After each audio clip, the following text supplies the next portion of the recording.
intellectual level and a long-standing desire of mine has been to be free of the opinion of others, kind of live more based on my own, how I feel, but yet if I really look at my life, most of the times when I feel good about myself or feel good generally, it's based on the approval of others. It's whether or not I've succeeded in this test or I've gotten the good feedback from people that tell me I've done a good job on something. Good. Now, before you go further, you've given us something very powerfully to give to you. You said, I'm getting good feedback. Yeah. And what we want you to begin reaching for is the feedback of your inner being. You're wanting the feedback of source rather than the feedback of someone who is physically focused. Now, sometimes the feedback of someone who is physically focused is the feedback of source. In other words, when you have pleased someone and they are holding you as their object of attention in their glorious feeling of appreciation, they're connected to source energy and they're flooding it all over you. And so you say, ooh, this feels really good. I like this feeling. But what you're wanting to do is recognize that you can connect to that source without using them as the avenue through which it comes. And that is the answer to your question. What's the process of getting more in tune to that? When a physical friend gives you feedback, that feedback of approval, how does it come from a friend?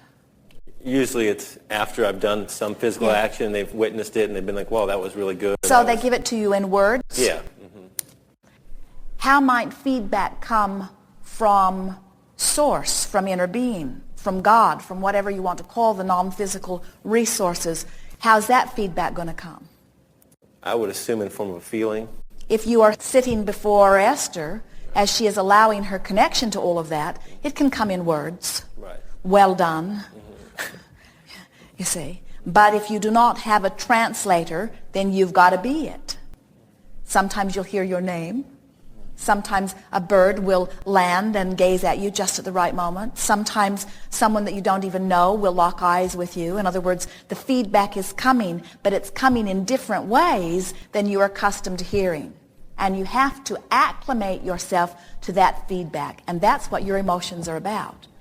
Eagerness is that feedback. Eagerness is your inner being saying, yeah, let's go, more. Passion, eagerness, appreciation, that's that same feedback, the way you feel, you see. So I guess one of the things I get hung up on is I do appreciate when people give me positive feedback, but then when I get negative feedback, it can also bring me into a real negative state. So how do you kind of let the positive feedback come in but kind of ignore the negative feedback? Well, you see, that's the problem with depending upon somebody else's feedback, is that when they approve of you, you feel very good, but when they disapprove of you, you feel very bad. And when it's in your face, it's hard to ignore. And that's why we think you have wisely come to the determination that you did when you first sat down here. I want it not to matter what other people are thinking. And we say, but what about when they're loving you? And you say, well, I want that part to matter. I just don't want the other part to matter. And we say, you can't have it both ways. You can't say, it matters to me what you think when you adore me, but it doesn't matter what you think about me when you abhor something that I've done. You have to reach for your inner resources. It has to matter to you more how you feel than it does what anybody else thinks. So how do I differentiate between the voices inside me that are the negative ones that are criticizing myself and then the positive ones that are encouraging myself? If you are reaching for the inner resources, they are never criticizing you. So if you've connected with Source, you're always getting applause. You're always getting approval. You're always getting appreciation. And if it's anything else you're getting, it's your mother.